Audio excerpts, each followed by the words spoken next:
നിങ്ങളോടൊന്ന് പറയാനായിട്ട് എനിക്കുള്ള ആത്മനിയോഗമുള്ള കാര്യത്തിലേക്ക് ഞാൻ പ്രവേശിക്കുക. വചനം അങ്ങനെയാണല്ലോ പറയുന്നത്, ആത്മാവ് സഭകളോട് പറയുന്നത് എന്ത് എന്ന് ചെവിയുള്ളവൻ കേൾക്കട്ടെ. നമുക്ക് കേൾക്കാൻ എന്താണ് ഇഷ്ടമുള്ളത് എന്നുള്ളതല്ല പ്രധാനപ്പെട്ട കാര്യം, ദൈവത്തിന് എന്താണ് പറയാൻ ഉള്ളത് എന്ന് കേൾക്കുക എന്നുള്ളതാണ് പ്രധാനം എന്ന് ഞാൻ കരുതുന്നു. അതുകൊണ്ട് എനിക്കെന്നുള്ള നിയോഗത്തിലേക്ക് ഞാൻ ഒന്ന് കടക്കുക. വെളിപ്പാട് പുസ്തകത്തിലെ ഒരു വേദഭാഗത്തെയാണ് ഞാൻ നിങ്ങളുടെ മുൻപാകെ വെക്കാനായിട്ട് താല്പര്യപ്പെടുന്നത്. വെളിപ്പാട് പുസ്തകം 3-ാമത്തെ അധ്യായം,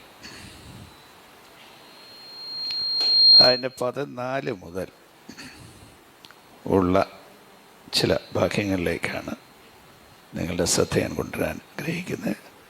3-ാം അധ്യായത്തിൻ്റെ 14 മുതൽ 22 വരെയുള്ള വാക്യങ്ങൾ ഒരാളൊന്ന് വായിച്ചാൽ ഉപകാരമായിരിക്കും.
ആമേൻ.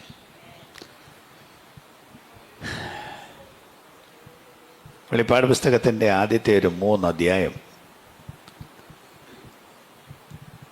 യേശുക്രിസ്തു സഭയിൽ വരുന്നതും സഭകളോട് സംസാരിക്കുന്നതുമായ സന്ദേശങ്ങളാണ്. വെളിപ്പാട് പുസ്തകം പൊതുവെ അന്ത്യകാല സംഭവമാണ് എന്ന് പറയുന്നു, ശരിയാണ്. എന്നിരിക്കലും അതിൻ്റെ ആദ്യത്തെ 3 അധ്യായങ്ങൾ ഞാനീ പറഞ്ഞതുപോലെ യേശുക്രിസ്തു സഭയോട് പ്രത്യേകമായി സംസാരിക്കുന്ന, സഭയിൽ വന്ന് സംസാരിക്കുന്ന സന്ദേശങ്ങളാണ്. അവിടെ 7 സഭയുടെ കാര്യം പറഞ്ഞിട്ടുണ്ട്. അന്നാട്ടിലുണ്ടായിരുന്ന പ്രധാനപ്പെട്ട ദൈവം തിരഞ്ഞെടുത്ത് സംസാരിക്കാൻ ആഗ്രഹിച്ച ഒരു 7 സഭകളാണ്. വേറെ സഭകളുണ്ടായിരുന്നു, എന്നാൽ അവയെ തിരഞ്ഞെടുക്കാൻ ഒരു കാരണമായിരുന്നത് ഒരു പക്ഷേ ആ ഒരു സഭയുടെ സ്വഭാവം വേറെ ഒത്തിരി സഭകൾക്ക് കാണും, എല്ലാ കാലത്തെ സഭകൾക്ക് കാണും. അപ്പം ഈ 7 സഭയോട് കാര്യം പറയുമ്പോൾ ലോകത്തിലെ എല്ലാവരോടുമുള്ള കാര്യം അതിനകത്ത് പറയാം. അങ്ങനെ തിരഞ്ഞെടുത്ത ഒരു 7 സഭകളിൽ അവസാനത്തെ സഭയാണ് ഈ പറയുന്ന ലവോദിക്യ എന്ന പട്ടണത്തിലുണ്ടായിരുന്ന സഭ. അപ്പം ഈ സഭയിലെല്ലാം യേശു നേരിട്ടിറങ്ങി വന്നു. 1-ാം അധ്യായത്തിൽ സഭകളുടെ നടുവിൽ നിൽക്കുന്ന ക്രിസ്തുവിനെ കാണും. ആ സഭകളുടെ നടുവിൽ നിന്നുകൊണ്ട് സഭകളെക്കുറിച്ച് സംസാരിക്കുകയും പ്രധാനമായി അവിടുത്തെ മഹത്വമാണ് 1-ാം അധ്യായത്തിൽ വെളിപ്പെടുന്നത്. എന്നിട്ട് ആ ക്രിസ്തു ഓരോ സഭയിലും ചെന്ന് ആ സഭകളോട് സംസാരിക്കുന്നതാണ് 2ഉം 3ഉം അധ്യായങ്ങളിൽ കാണും. ഞാൻ പറഞ്ഞതുപോലെ അത് ഒടുവിലത്തെ സന്ദേശമാണ് ഈ വായിച്ചു കേട്ട ഈ സന്ദേശം. ഇവ സഭകളെക്കുറിച്ചുള്ള ദൈവത്തിൻ്റെ കാഴ്ചപ്പാടാണ്. സഭയെ ദൈവം എങ്ങനെ കാണും, ദൈവത്തിൻ്റെ കാഴ്ച ശരിയായ കാഴ്ചയാണ്.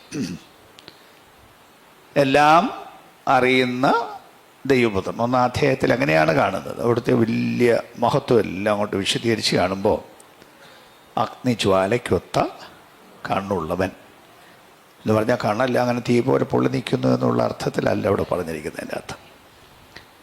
അതായത് ഇപ്പോൾ ഇന്നത്തെ ചികിത്സയിൽ തന്നെ പ്രധാനമായ സമ്പ്രദായമാണ്. ഇപ്പോൾ എന്തൊരു കാര്യത്തിന് പോയാലും ഒന്ന് എക്സ്റേ എടുക്കണം, ഇല്ലെങ്കിൽ ഒന്ന് സ്കാൻ ചെയ്യണം, എന്നിട്ടാണ് ബാക്കി കാര്യങ്ങളിലേക്കെല്ലാം പോകുന്നത്. പണ്ടത്തെ പോലെ പുറമേ ഉള്ളൊരു കാര്യം കൊണ്ട് മാത്രം ഉള്ള ചികിത്സകളല്ല നടക്കുന്നത്. അങ്ങനെ മാത്രം ചികിത്സിച്ചാൽ ശരിയാവില്ല. പെട്ടെന്ന് അങ്ങോട്ട് ചെന്ന് ഡോക്ടറൊന്ന് പിടിച്ചു നോക്കി ചുമച്ച് ഒരു മരുന്നും പറയുന്ന ഒരു സമ്പ്രദായം ചില ഡോക്ടേഴ്സ് ഒന്നും അങ്ങനെ ചെയ്യുന്നുണ്ട്.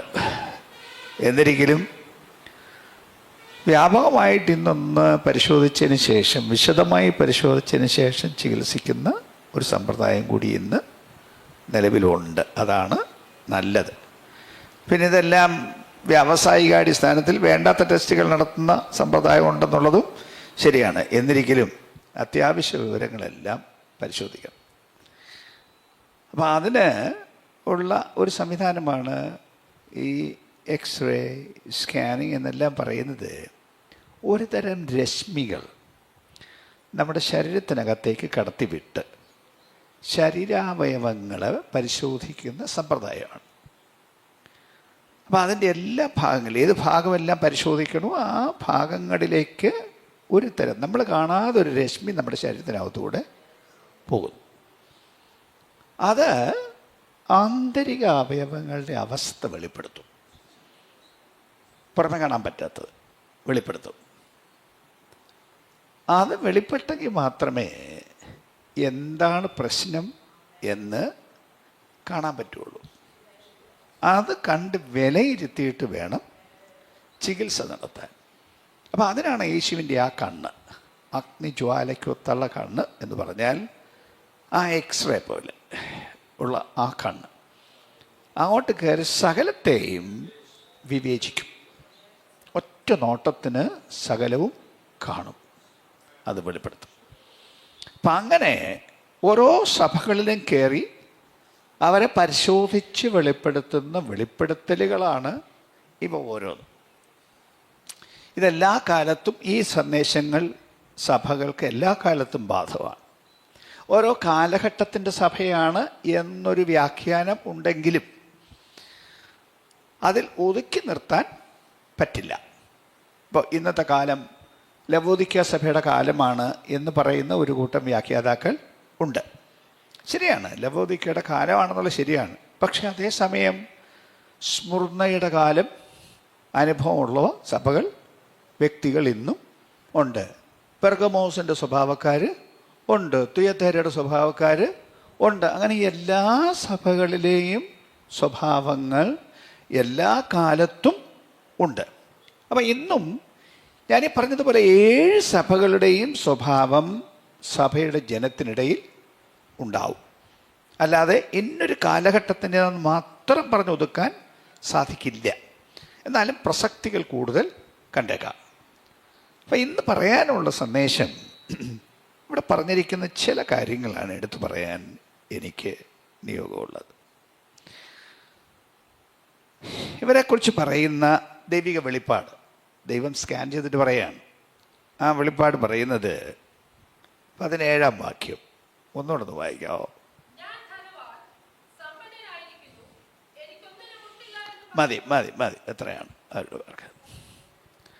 അവരുടെ ദൃഷ്ടിയിൽ, ജനത്തിൻ്റെ ദൃഷ്ടിയിൽ അവർ പറയുന്നു, ഞാൻ ധനവാൻ, സമ്പന്നൻ, എനിക്കൊന്നിനും മുട്ടില്ല. ആ പട്ടണത്തെക്കുറിച്ച് പറയുന്നത് വലിയ ധനികരായ ആളുകൾ പാർത്തിരുന്നൊരു പട്ടണമാണ് അന്ന് ലവോദിക്ക പട്ടണം. വലിയ ധനിക. ഒരു സമയത്ത് ഒരു ഭൂകമ്പം ഉണ്ടായി. അവിടെ ഭൂകമ്പം ഉണ്ടായി, ഒരുപാട് നാശനഷ്ടങ്ങൾ വന്നു. നാശനഷ്ടങ്ങൾ വന്നപ്പോൾ സബ്സിഡി കൊടുത്ത് ഇത് പണിയാനായിട്ട് സർക്കാർ തീരുമാനിച്ചു. ആ നാട്ടുകാർ പറഞ്ഞു, ഞങ്ങൾക്ക് സർക്കാരിൻ്റെ കാശ് വേണ്ട, മതിലിടിഞ്ഞു പോയതാണ്, വീടിടിഞ്ഞു പോയതാണ്, വലിയ വലിയ നഷ്ടം ഉണ്ടായതാണ്. അവർ പറഞ്ഞു, നിങ്ങളുടെ കാശ് ഞങ്ങൾക്ക്, സർക്കാരിൻ്റെ കാശ് ഞങ്ങൾക്ക് വേണ്ട, ഞങ്ങൾക്ക് പണിയാൻ കഴിയും, ഞങ്ങളുടെ കയ്യിൽ കാശുണ്ട്. അങ്ങനത്തെ ഒരു കൂട്ടം സമ്പന്നരായ ആളുകൾ താമസിച്ചിരുന്ന പട്ടണമാണ് ലബോദിക്ക പട്ടണം. സഭയുടെ സ്ഥിതിയും അങ്ങനെ തന്നെ. സഭയും എന്താണ് പറയുന്നത്? ഞാൻ ധനവാൻ, ഞാൻ സമ്പന്നനാണ്, എനിക്കൊന്നിനും മുട്ടില്ല. അങ്ങനെ പറയുമ്പോൾ പറയാവുന്ന മറ്റൊരു വാക്ക് സ്വയതൃപ്തരാണവർ. സ്വയതൃപ്തരാണ്, പ്രത്യേകിച്ച് അത്യാവശ്യങ്ങളൊന്നും ഇല്ല. ഇത് ആത്മമണ്ഡലമാണ്, ഭൗമമണ്ഡലം അങ്ങനെയാണ് എന്നിരിക്കലും ദൈവം കാണുന്ന കണ്ണ് വേറൊന്നുണ്ട്. അവരുടെ കണ്ണിൽ ഒന്നുമില്ല. ഒന്നുകൂടെ പറയുന്നത്, സമ്പന്നൻ, ധനവാൻ, എനിക്കൊന്നിനും മുട്ടില്ല. സ്വയതൃപ്തി എന്നുള്ളത് സഭയിലെയും ഒരു പ്രശ്നമാണ്. ഇപ്പം സഭയിൽ നമ്മൾ ഈ ഉണർവും കാര്യമൊക്കെ പറയുന്നുള്ളത് ശരിയാണ് എന്നിരിക്കലും വ്യക്തിപരമായി നമ്മളെ എടുത്തിട്ട് നമ്മളൊന്ന് പറ. സഭയ്ക്കൊരു ഉണർവ് വേണം, വ്യാപകമായിട്ടൊരു ഉണർവ് വേണം. പക്ഷെ എനിക്ക് വല്ല കുഴപ്പമുണ്ടോ? ഇല്ലല്ലോ. വേറെ ആർക്കൊക്കെയോ ഉണർവ് വേണം. ഞങ്ങളുടെ സഭയോ കുഴപ്പമില്ല, അങ്ങേ സഭയിൽ ഉണർവ് വേണം. ഇതല്ലേ വ്യാപകമായിട്ടുള്ളൊരു സ്ഥിതി. കാണുന്ന നല്ലൊരു പങ്ക് ആളുകളും തങ്ങൾ വളരെ പ്രാപ്തരാണെന്നും വളരെ കഴിവുള്ളവരാണെന്നും ശക്തരാണെന്നും വിശ്വസിക്കുന്ന, ചിന്തിക്കുന്ന ഒരു സംഘമാണ് ഞാൻ കാണുന്നത്. തനിക്കൊരു കുറവുണ്ട്, ഒരു പോരായ്മയുണ്ട് എന്ന് പറഞ്ഞ് അത് പരിഹരിക്കാനായി വരുന്ന എന്തുമാത്രം ആളുകളെ നമ്മളന്ന് കാണും. ഇപ്പോൾ ഓരോ മണ്ഡലം എടുത്ത് നോക്കിയാലും, നേതാക്കന്മാരുടെ മണ്ഡലം പറഞ്ഞാൽ ഒരു പ്രസ്ബിറ്റർ പറയും തൻ്റെ കാലത്താണ് എല്ലാം നല്ലപോലെ പോകുന്നത്, നേരത്തെ ഇരുന്നവരാരും ഒന്നും ചെയ്തില്ല. പാസ്റ്റർമാർ തന്നെ പറയും നേരത്തെ ഇരുന്നവരെല്ലാം നശിപ്പിച്ചു, ഞാൻ വന്നിപ്പോൾ ഇതൊന്ന് പണിഞ്ഞു വരികയാണ്.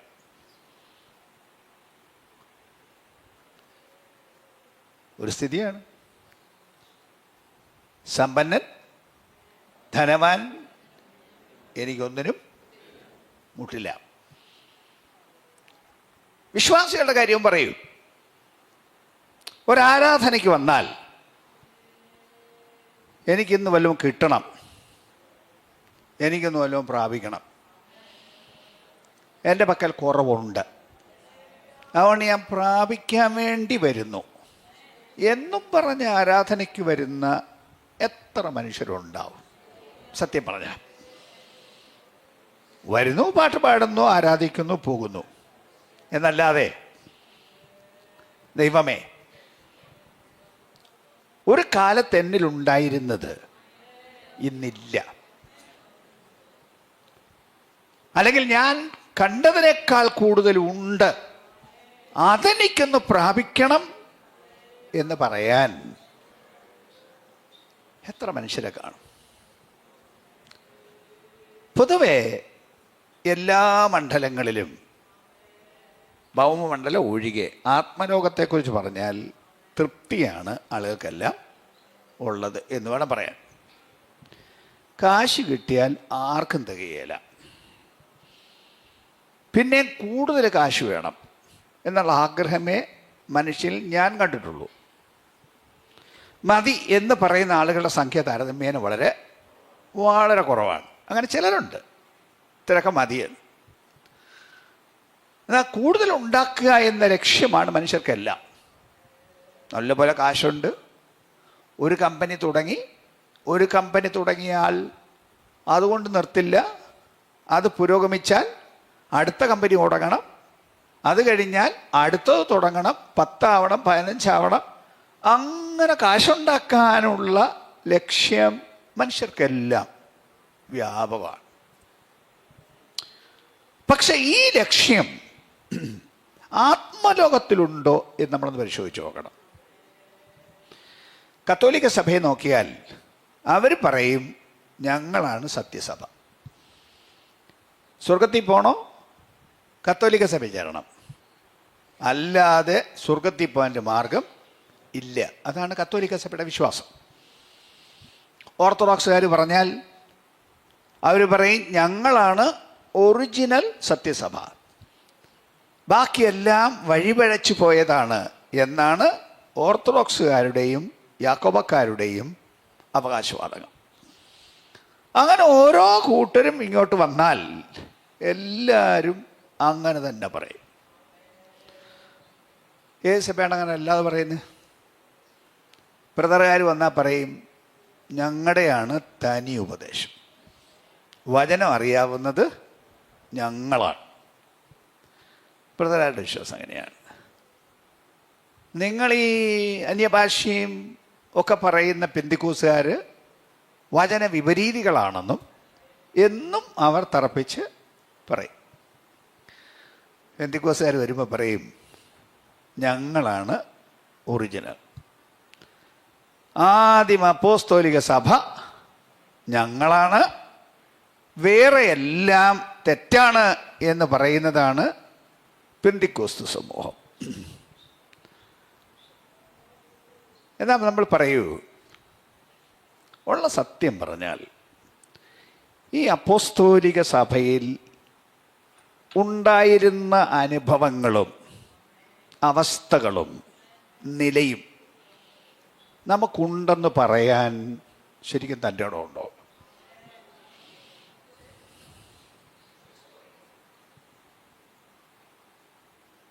പെന്തിക്കോസ് കുറഞ്ഞാണെന്ന് ഞാൻ പറയല്ല. ഞാൻ പെന്തിക്കോസുകാരനാണല്ലോ, പെന്തിക്കോസിൻ്റെ നേതാവുമാണല്ലോ.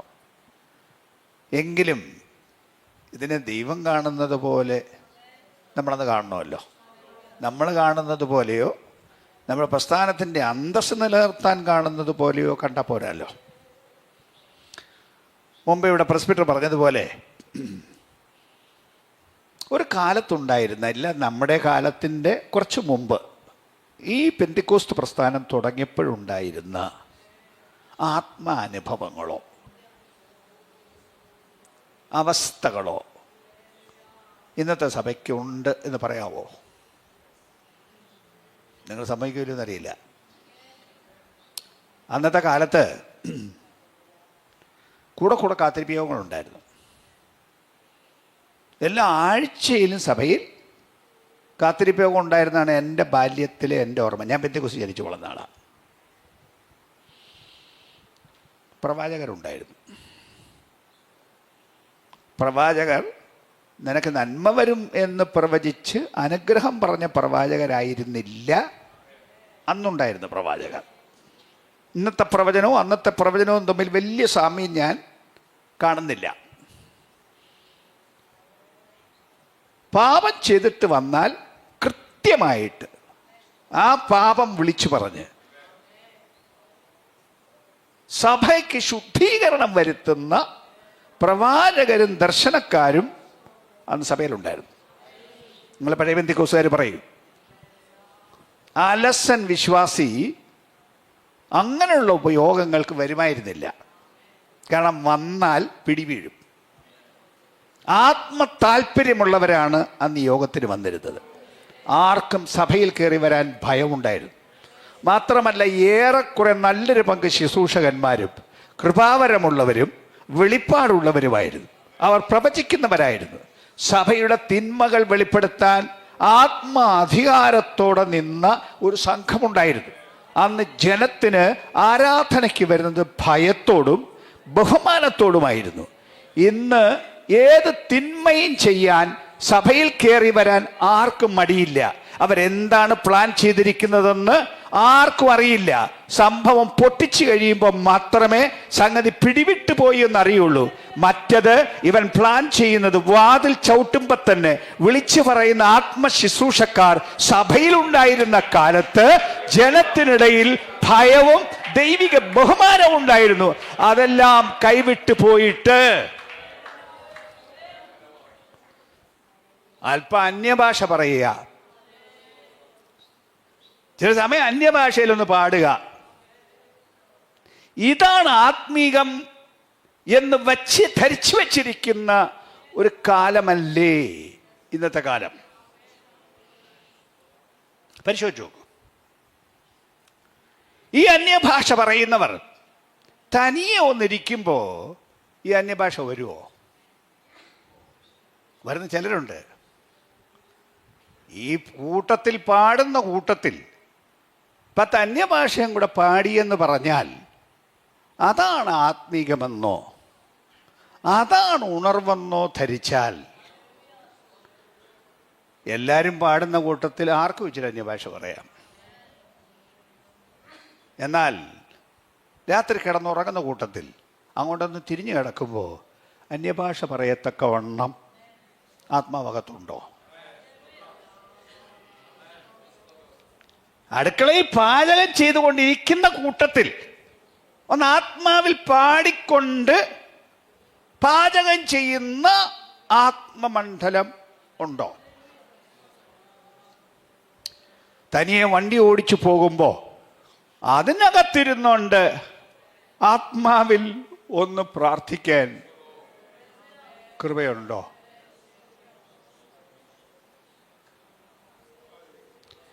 ഇതിനകത്തുനിന്ന് പൊങ്ങി വരുമോ? അതുണ്ടെങ്കിൽ അതിന് മൂല്യമുണ്ട്. മൂല്യമുണ്ട്.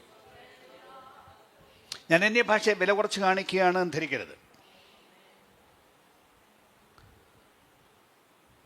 പൗലോസ് അന്യഭാഷയ്ക്ക് നിയന്ത്രണങ്ങൾ ഏർപ്പെടുത്തി.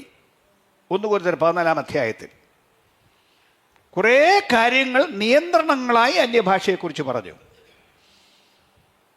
പൗലോസ് പറഞ്ഞു, നിങ്ങൾ പള്ളിയിൽ വരുന്നു, നിങ്ങൾ ഓരോരുത്തരും എല്ലാവരും അന്യഭാഷ പറയുന്നു.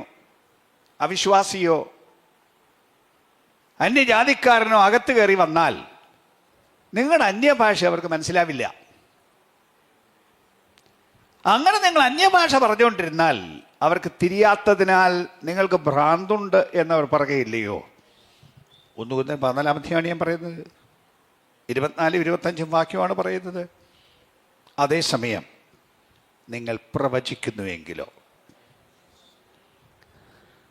അവൻ്റെ ഹൃദയ രഹസ്യങ്ങൾ വെളിപ്പെട്ടു വരും. ദൈവം വാസ്തവമായി നിങ്ങളുടെ നടുവിലുണ്ട് എന്ന് അവന് ബോധ്യമാവും. അവൻ കവിണ് വീട് ഇവിടെ ദൈവമുണ്ടെന്ന് പറഞ്ഞ് ദൈവപ്രവൃത്തി കണ്ട് ദൈവത്തെ നമസ്കരിക്കും. ഞാൻ പറഞ്ഞില്ല അന്യഭാഷ വേണ്ടെന്ന് പറയുന്നതെന്ന് ധരിക്കരുത്. ഞാൻ അന്യഭാഷ പറയുന്നവൻ, ധാരാളം അന്യഭാഷ പറയുന്നത്. പൗലോസ് പറയുന്നത് പോലെ ഒരു പക്ഷേ പലരെക്കാളും കൂടുതൽ അത് ചെയ്യുന്ന ഒരാളായിരിക്കാം ഞാൻ. അങ്ങനെ സ്വയപ്രശംസയ്ക്ക് വേണ്ടി പറയല്ല. ദിവസങ്ങൾ അന്യഭാഷ പറഞ്ഞ് ഞങ്ങൾ സഞ്ചരിക്കാറുണ്ട്. നേരം വിളക്കുമ്പോൾ തുടങ്ങുന്ന അന്യഭാഷ രാത്രി കിടക്കാൻ പോകുന്നത് വരെ അന്യഭാഷ പറയുന്ന ദിവസങ്ങളുണ്ട്.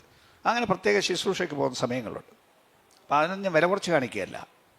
പക്ഷേ ഈ അന്യഭാഷ ഞാൻ പറഞ്ഞതുപോലെ ഒരു ആത്മീക ശുശ്രൂഷയ്ക്ക് കൂടിയാണെങ്കിൽ അതിന് വിലയുണ്ട്. അന്യഭാഷയുള്ള പ്രാർത്ഥന നമ്മൾ പ്രൊമോട്ട് ചെയ്യുന്നു എന്ന് നിങ്ങൾക്കറിയാമായിരിക്കാം. നമ്മുടെ ഒരു പ്രാർത്ഥനാ സംഘം ഉണ്ടെന്നുള്ളത് അറിയാവുന്നവരായിരിക്കുമല്ലോ നിങ്ങൾ. 24 മണിക്കൂർ നിർത്തില്ലാത്തൊരു പ്രാർത്ഥന മലയാളം ഡിസ്ട്രിക്റ്റ് തുടങ്ങിയിട്ട് 1.5 വർഷമായി. അപ്പം അതിനകത്ത് ഈ അടുത്ത സമയത്തായിട്ട് ആത്മാവിൽ പ്രാർത്ഥിക്കുന്ന ഒരു പ്രാർത്ഥനയും പ്രഭാതത്തിൽ ഒരു 4 മണി കഴിയുമ്പോൾ തുടങ്ങിയിട്ടുണ്ട്. നിങ്ങൾ ആരെങ്കിലുമൊക്കെ ചിലരത്ത് കയറുന്നവരായിരിക്കാം. അതിന് മുമ്പ് തന്നെ ഒരു 2021 പ്രഭാതത്തിൽ ഒരു 5 മണി മുതൽ ആത്മാവിൽ പ്രാർത്ഥിക്കുന്ന ഒരു പ്രാർത്ഥന മലയാളം ഡിസ്ട്രിക്റ്റിൻ്റെ ഒരു ഭാഗമായിട്ട് തുടങ്ങിയിരുന്നു. ഏതാണ്ട് ഒരു 3/4 മണിക്കൂർ ആത്മാവിൽ പ്രാർത്ഥിക്കാൻ ഇന്ത്യയുടെ വിവിധ ഭാഗങ്ങളിൽ നിന്ന് ആളുകൾ ഒത്തുകൂടുമായിരുന്നു. അപ്പോൾ അതൊരു പ്രധാനപ്പെട്ട ഒരു കാര്യമാണ്. അതിന് വിലയില്ലെന്നല്ല ഞാൻ പറയുന്നത്, അതിനൊരു പ്രാധാന്യം ഉണ്ട് താനും. അന്യഭാഷയെ തടയുന്ന കുറേ ആളുകളുണ്ട്, എതിർക്കുന്ന കുറേ ആളുകൾ ഉണ്ട്. അന്യഭാഷ സഭയിൽ അങ്ങനെ ഉപയോഗിക്കാൻ പാടില്ല എന്ന് പറയുന്ന ആളുകളും ഒരുപക്ഷെ ചില പാസ്റ്റർമാരും കണ്ടേക്കാം. ഒരിടത്ത് ഞാൻ ചെന്നപ്പോൾ ഒരു സ്ത്രീ എനിക്ക് ഒന്ന് പറഞ്ഞു.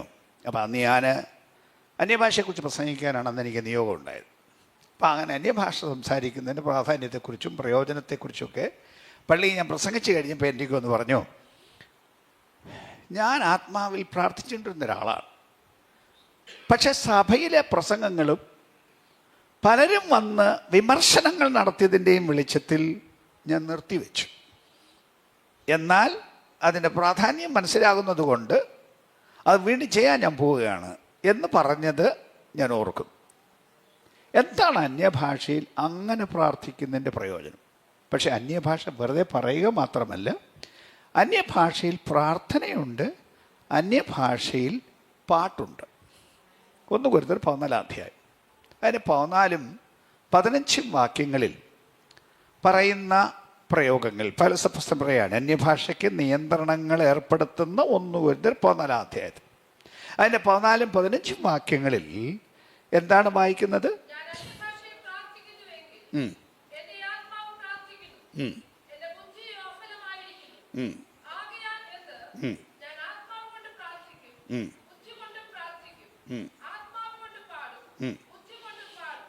റൈറ്റ്. അപ്പോൾ അവിടെ പൗലോസ് പറയാണ്, ഞാൻ ആത്മാവിൽ പ്രാർത്ഥിക്കുന്നുവെങ്കിൽ, അന്യഭാഷയിൽ പ്രാർത്ഥിക്കുന്നുവെങ്കിൽ എൻ്റെ ആത്മാവ് പ്രാർത്ഥിക്കുന്നു, എൻ്റെ ബുദ്ധിയോ അഫലമായിരിക്കുന്നു എന്ന് പറഞ്ഞാൽ അന്നേരം എൻ്റെ ബുദ്ധിയല്ല പ്രാർത്ഥിക്കുന്നത്, എന്നിൽ വസിക്കുന്ന പരിശുദ്ധാത്മാവ് പ്രാർത്ഥിക്കുകയാണ്, എന്നെ കൊണ്ട് ആത്മാവ് പ്രാർത്ഥിപ്പിക്കുകയാണ്.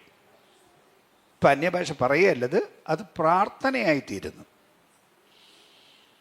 ആകയാൽ ഞാൻ ആത്മാവിൽ പ്രാർത്ഥിക്കും, ബുദ്ധിയിലും പ്രാർത്ഥിക്കും. ആത്മാവിൽ പാടും, ബുദ്ധി കൊണ്ടും പാടും.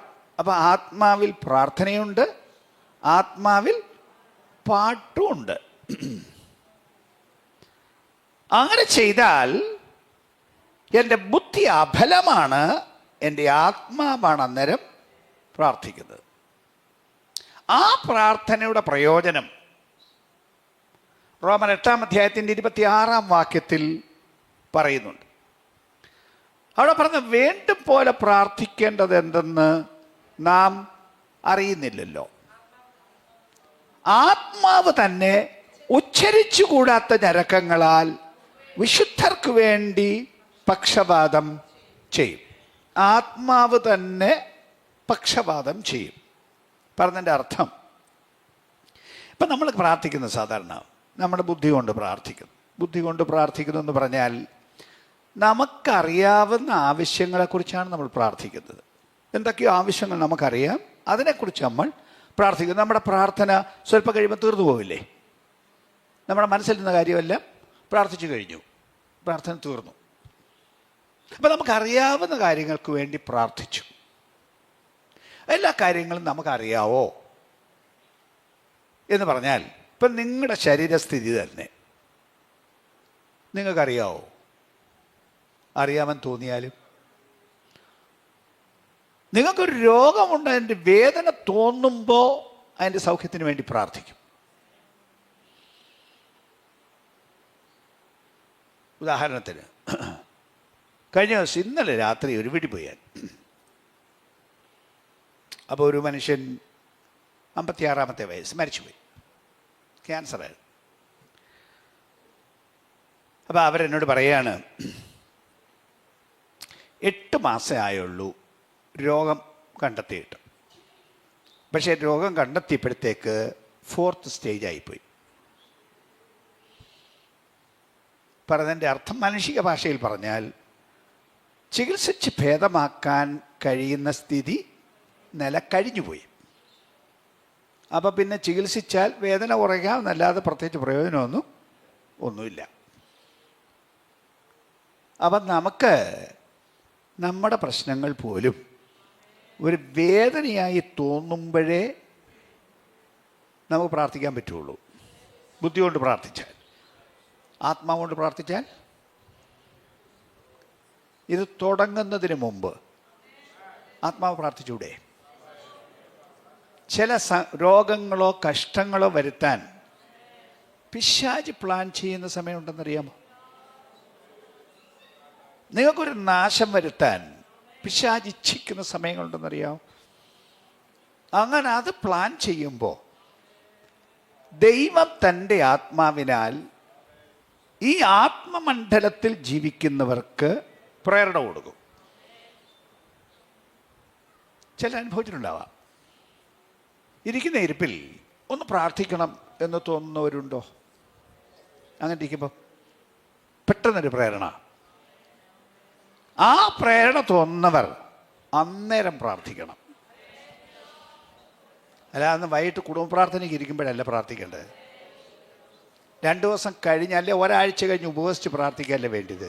അപ്പം കാരണം എന്തോ ഒരു തകരാറ് എവിടെയോ വരുത്താൻ ശത്രു പ്ലാൻ ചെയ്യുമ്പോൾ അപ്പോഴാണ് ആത്മാവ് ഇത് പറയുന്നത്. പറയുമ്പോൾ ആ സെക്കൻഡിൽ, പിന്നത്തേക്ക് മാറ്റി വെക്കാതെ ആ സെക്കൻഡിൽ, ഒരു ദീർഘമായ പ്രാർത്ഥനയായിരിക്കില്ല, അരമണിക്കൂർ പ്രാർത്ഥനയായിരിക്കില്ല, മേ ബി 2 മിനിറ്റ് ആയിരിക്കാം, 3 മിനിറ്റ് ആയിരിക്കാം, ചിലപ്പോൾ പാചകം ചെയ്യുന്നതുകൊണ്ടേക്ക് ഇടയ്ക്കായിരിക്കാം.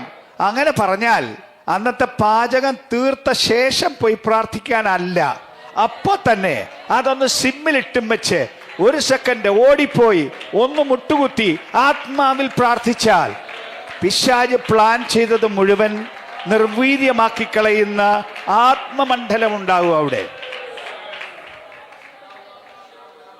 സ്തോത്രം. ഒരുപക്ഷെ പുറത്തുപോയ ആളിനൊരു വാഹനാപകടം വരുത്താൻ പിശാച് പ്ലാൻ ചെയ്യുന്ന സമയമായിരിക്കാം. അപ്പോഴായിരിക്കാം വീട്ടിൽ നിങ്ങളോട് പ്രാർത്ഥിക്കാൻ പറഞ്ഞത്. അരമണിക്കൂർ കഴിഞ്ഞാൽ അപകടം നടന്നു കഴിഞ്ഞിരിക്കും. എന്നാൽ പറയുന്ന സമയത്ത് ദൈവത്തിൻ്റെ ആത്മാവിനെ നിയോഗമുള്ളവർ ആത്മാവിൽ പ്രാർത്ഥിച്ചാൽ ആ പ്ലാൻ ചെയ്തതിനെ അപ്പോൾ തന്നെ നിർവീര്യമാക്കി കളയാൻ കഴിയുന്ന മണ്ഡലം ഉണ്ട്. അതുകൊണ്ട് ആത്മാവിൻ്റെ പ്രാർത്ഥന വേണ്ട എന്നല്ല ഞാൻ പറഞ്ഞത്, ആ മണ്ഡലത്തിൽ പോകണം. ജീസസ് അവളുടെ പ്രാർത്ഥനയ്ക്ക് വലിയ ശക്തി ഞാൻ കണ്ടിട്ടുണ്ട്, വലിയ ശക്തി. ജീസസ് രഹസ്യ. അനേക ദേശങ്ങൾക്ക് സഭയ്ക്ക് വളർച്ചയില്ലല്ലോ. മിക്ക സഭകൾക്കും വളർച്ചയില്ലല്ലോ. ഉള്ളതല്ലേ ഉള്ളൂ.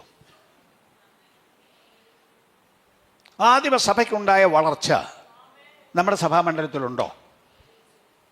1-ാം നൂറ്റാണ്ടിൽ സംഭവിച്ചതുപോലെ അങ്ങനെ ആളിടിച്ചു കയറുന്നൊരു സമ്പ്രദായം നമ്മുടെ സഭയ്ക്കുണ്ടോ?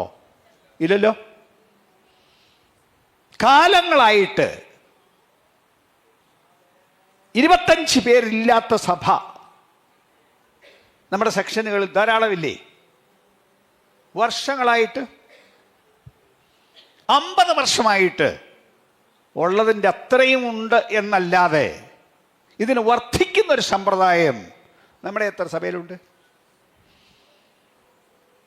പല ദേശത്തും സഭയ്ക്ക് ഒട്ടും വളർച്ചയില്ലാതായിട്ടും നമുക്ക് ആർക്ക് മനപ്രയാസം, ആർക്കൊരു വേദന? ആർക്ക് വേദന? ജനത്തിന് വേദനയോ പാസ്റ്റർമാർക്ക് വേദനയോ? പാസ്റ്റർക്ക് അവിടുന്ന് മാറി കൂടുതൽ ആളുള്ളൊരു സഭ വേണം എന്നൊരാഗ്രഹമുണ്ടെന്നല്ലാതെ ആ നാട്ടിൽ ജനത്തെ രക്ഷയിലേക്ക് കൊണ്ടുവന്നൊരു സഭ പണിയണം എന്ന് നിർബന്ധമുള്ള എത്ര പാസ്റ്റർമാരുണ്ട്. സോറി, ഞാൻ പറയുന്ന കാര്യങ്ങൾ ദൈവത്തിൻ്റെ ആത്മാവിനാൽ നിർബന്ധമായി പറയേണ്ട കാര്യങ്ങളാണ്. വേറെ ആരെങ്കിലും നേടിയെടുത്ത ആത്മാക്കളുള്ളിടത്ത് പോയി പാസ്റ്ററായിരിക്കാനുള്ള ആ ഒരു നിയോഗമാണോ ശരി, അതോ എൻ്റെ ദേശത്ത് ജനം വിടുവിക്കപ്പെടണം, ജനം രക്ഷിക്കപ്പെടണം, ഇവിടെ ഒരു ദൈവപ്രവൃത്തി നടക്കണം, ഇവിടെ എനിക്ക് സഭ പണിയണം എന്ന നിയോഗത്തിൽ ആ ദർശനമുണ്ടോ?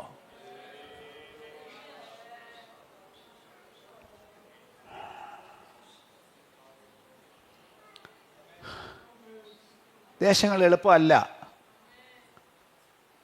ദേശത്ത് ആത്മാക്കളെ രക്ഷിക്കുന്നത് ഒരു നിസ്സാര കാര്യമല്ല. ആത്മാക്കളെ രക്ഷിക്കണോ? ഈ പുസ്തകത്തിൻ്റെ ഭാഷയിൽ ഞാൻ പറഞ്ഞാൽ, ബലവാനെ പിടിച്ചു കെട്ടിയിട്ടല്ലാതെ അവനെ വീട്ടിൽ കിടന്ന് അവൻ്റെ കോപ്പ് കവർന്ന് കളവാൻ കഴിയില്ല എന്നാണ് യേശു പറഞ്ഞത്. അർത്ഥം എന്താണെന്നറിയോ? പിശാച് എല്ലാ വീട്ടിലും കയറി ഭരണം നടത്തുക, അയാളുടെ പിടിയിലാണ്. ആ പിടിയിലായിരിക്കുന്ന ആളെ വേണം വിടുവിച്ച് പുറത്തു കൊണ്ടുവരാൻ. അത് നാട്ടിൽ പാസ്റ്ററാണെന്നും പറഞ്ഞ് എന്നാലൊന്നും പിശാചിന് പേടിയൊന്നുമില്ല. അങ്ങോട്ട് കയറി ചെന്ന് അയാളെ പിടിച്ചു കെട്ടി ഒരു മൂലയ്ക്കൊതുക്കി, മിണ്ടിപ്പോകരുത്, ഈ കുടുംബത്തെ രക്ഷിക്കാൻ ദൈവം എന്നെ പറഞ്ഞു വിട്ടിരിക്കുന്നു, ഈ കുടുംബത്തെ ഞാൻ കൊണ്ടുപോകും, നിന്റെ ആധിപത്യം ഞാൻ പൊട്ടിക്കും, നിന്റെ ശക്തി ഞാൻ നിർവീര്യമാക്കും എന്ന് പറയാൻ ആത്മാധികാരവും ശക്തിയും ഇല്ലാതെ ഈ ശുശ്രൂഷ നടക്കുകയില്ല. ജീസസ്. പിശാചില്ലാത്ത ഒരു നാടുമില്ല, ഭൂതങ്ങൾ വാഴാത്ത ഒരു നാടുമില്ല. ചിലയിടത്തയുടെ ശക്തി കേന്ദ്രം വലുതാണെന്ന് എനിക്കറിയാം, വേദപുസ്തകം അങ്ങനെ പറയുന്നു. ചിലത് പിശാചിൻ്റെ ആസ്ഥാനങ്ങളാണ്. നിന്റെ സിംഹാസനമുള്ളിടമെന്ന്, പിശാചിൻ്റെ സിംഹാസനമുള്ളിടമെന്ന് ഞാൻ അറിയുന്നു. അങ്ങനെയുണ്ട്. ഇന്ത്യയിൽ ഒത്തിരി ശക്തി കേന്ദ്രങ്ങളുണ്ട്. നമ്മുടെ കേരളത്തിലുണ്ട്, പത്തനംതിട്ട ജില്ലയിലുണ്ട്, ധാരാളമുണ്ട് ശക്തി കേന്ദ്രങ്ങളുടെ ഒരു പ്രധാന കേന്ദ്രമാണ് കേരളത്തിൽ പത്തനംതിട്ട ജില്ല. ശരിയാണ്. ഇന്ത്യയിൽ അങ്ങനെ ശക്തിപീഠങ്ങൾ എന്ന് വിളിക്കുന്ന സ്ഥലം തന്നെയുണ്ട്. നിങ്ങളൊരു പക്ഷേ അറിഞ്ഞോ ഇല്ലയോ എന്ന് എനിക്കറിയില്ല. ഈ രാജ്യം പറയുന്ന പേരാണത്, ശക്തിപീഠം. ശക്തിപീഠം എന്നവർ പറയുന്നതിൻ്റെ അർത്ഥം ഇവിടുത്തെ ഭൂതാത്മാക്കളുടെ ആവാസ കേന്ദ്രങ്ങൾ, ദേവന്മാരുടെ ആവാസ കേന്ദ്രം എന്നാണ് പറഞ്ഞതിൻ്റെ അർത്ഥം. അത് അവരുടെ നാടാണ്, അവരുടെ ആധിപത്യത്തിൻ്റെ ദേശമാണ്, അങ്ങനെ അവകാശം പറയുന്ന ദേശമാണ്. എളുപ്പമല്ല, അവിടെ പാടാണ്. പക്ഷേ യേശുവാണോ വലുത്, ഭൂതമാണോ വലുത്?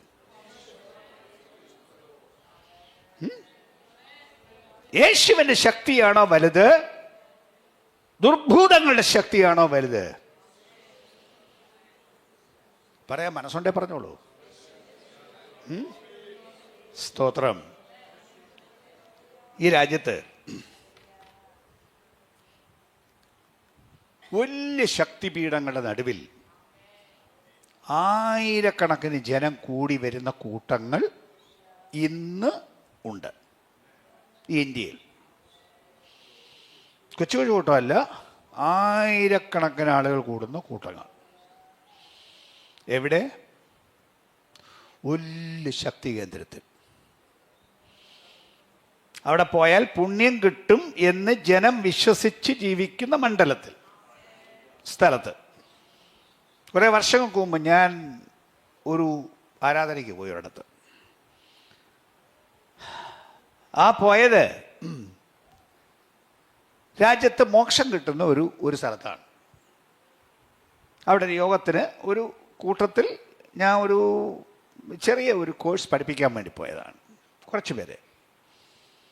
പക്ഷെ അവിടുത്തെ സഭായോഗത്തിന് ഞാൻ ഒന്ന് സംബന്ധിച്ചു. ഞാനല്ല പ്രസംഗിക്കുന്നത്, അവിടെ വേറെ ആളുണ്ട്. ഒരു 35,000 പേര് ആരാധനയ്ക്ക് കൂടി വന്നിരിക്കുന്നു. മേക്കൂരയില്ല, ചുമ്മാ ഒരു സ്റ്റേഡിയം, ഓപ്പൺ സ്റ്റേഡിയം, 35,000 പേര്. എവിടെ? പുണ്യകേന്ദ്രത്തിൽ, മോക്ഷം കിട്ടുന്നിടത്ത്. ദൈവത്തിൻ്റെ പ്രവൃത്തി അവിടെ നടക്കുന്നു. ഞങ്ങൾ ചെന്ന ദിവസം വൈകിട്ട് ഞങ്ങളിരുന്നപ്പോൾ അവിടുത്തെ പാസ്റ്ററുടെ കൂടെ സ്വല്പം നേരം ഇരുന്നു. പാസ്റ്റർ ഒരു സാധാരണ മനുഷ്യനല്ല, ഒരു വൈസ് ചാൻസലറാണ്, യൂണിവേഴ്സിറ്റിയുടെ വൈസ് ചാൻസലറാണ്. അപ്പോൾ അദ്ദേഹത്തിൻ്റെ കൂടെ ഇരുന്നപ്പോൾ സ്തോത്രകാഴ്ച പാത്രത്തിൽ നിന്ന് കിട്ടിയ ഒരു കുറിപ്പെടുത്ത് അദ്ദേഹം വായിച്ചു. കുറിപ്പ് ഇങ്ങനെയാണ്, ഒരു സ്ത്രീ എഴുതിയിരിക്കുന്നൊരു കുറിപ്പാണ്. അവൾക്ക് കുടുംബ പ്രശ്നം, അവളുടെ ഭർത്താവിൻ്റെ ജീവിതം വഴിപടച്ചു. വിശ്വാസിയല്ല, അയാൾ വേറെ ഒരു സാധാരണ മനുഷ്യൻ. അവരൊരു വീട്ടിൽ താമസിക്കുന്നു, പക്ഷെ അവർ തമ്മിൽ ഒരു ബന്ധവുമില്ല. അവൾ വെക്കുന്ന ആഹാരം അയാൾ കഴിക്കില്ല, സംസാരിക്കില്ല, ഒരു മുറി കിടക്കില്ല, രണ്ടും രണ്ടായിട്ട് ജീവിക്കുന്നു. അവളുടെ അമ്മ വിളിച്ചു പറഞ്ഞു, അമ്മ ഇവൾ താമസിക്കുന്നതും തമ്മിൽ ഒരു രാത്രി യാത്ര ചെയ്യണം ട്രെയിനിൽ. വിളിച്ചു പറഞ്ഞു, നീ ഇവിടെ വന്നാൽ ഇവിടെ ഒരു പ്രാർത്ഥനാക്കൂട്ടമുണ്ട്, നിൻ്റെ പ്രശ്നത്തിന് പരിഹാരം ഉണ്ടാവും. അങ്ങനെ ഈ സ്ത്രീ ട്രെയിൻ എടുത്ത് ആ നാട്ടിൽ പോയി. അവിടെ യോഗത്തിന് പോയി. യോഗത്തിന് കാണുന്ന കാര്യങ്ങളെല്ലാം പക്ഷേ നിങ്ങൾ സമ്മതിക്കില്ലായിരിക്കാം.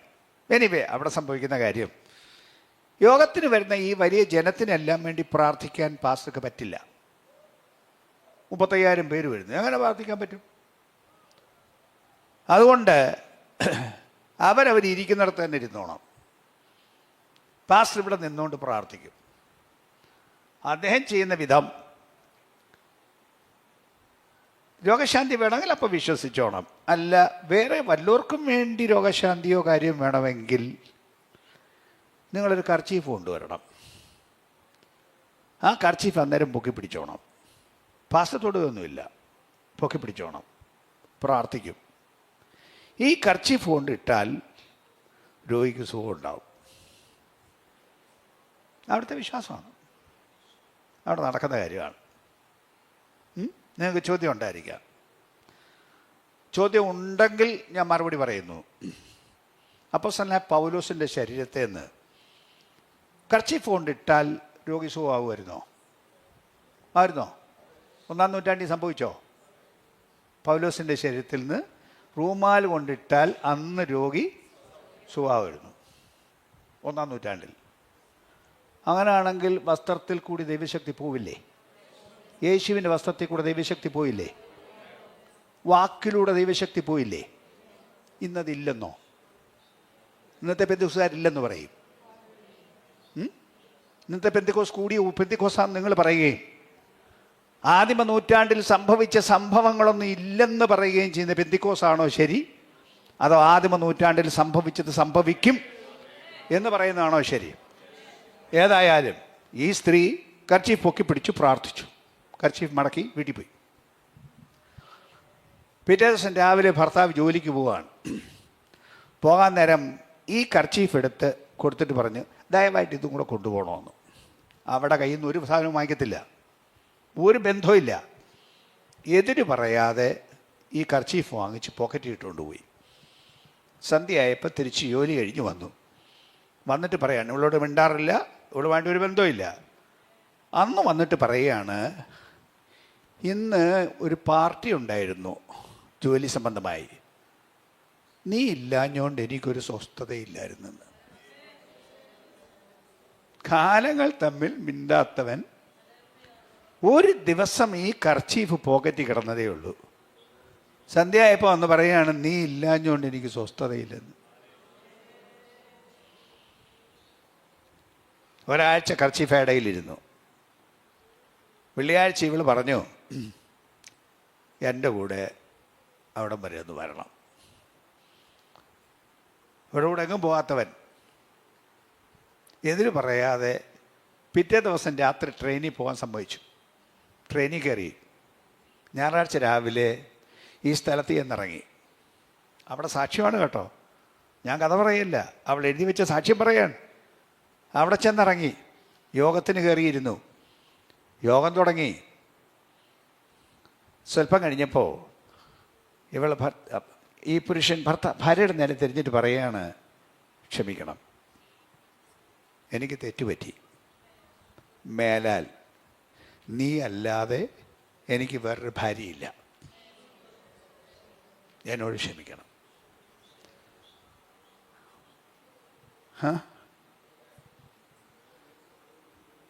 ഒരു കർച്ചീഫിലൂടെ ദൈവത്തിൻ്റെ ശക്തിയുടെ വ്യാപാരം ഒരു കുടുംബത്തിലുണ്ടായി, ഉദ്ധാരണമുണ്ടായി. ഇതവിടുത്തെ സാധാരണ കാര്യം.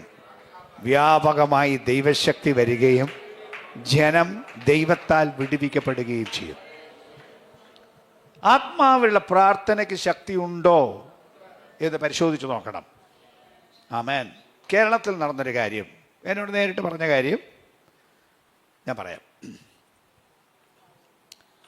ഞാനൊരു ദിവസം നിലമ്പൂരൊരു യോഗ നടത്താൻ പോയി.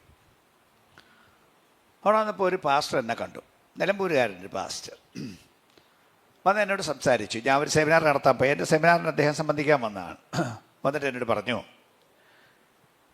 അദ്ദേഹത്തിൻ്റെ അനുഭവം പറഞ്ഞു. നിലമ്പൂർ ഒരു പാസ്റ്ററായിട്ട് അദ്ദേഹം പ്രവർത്തിക്കുക.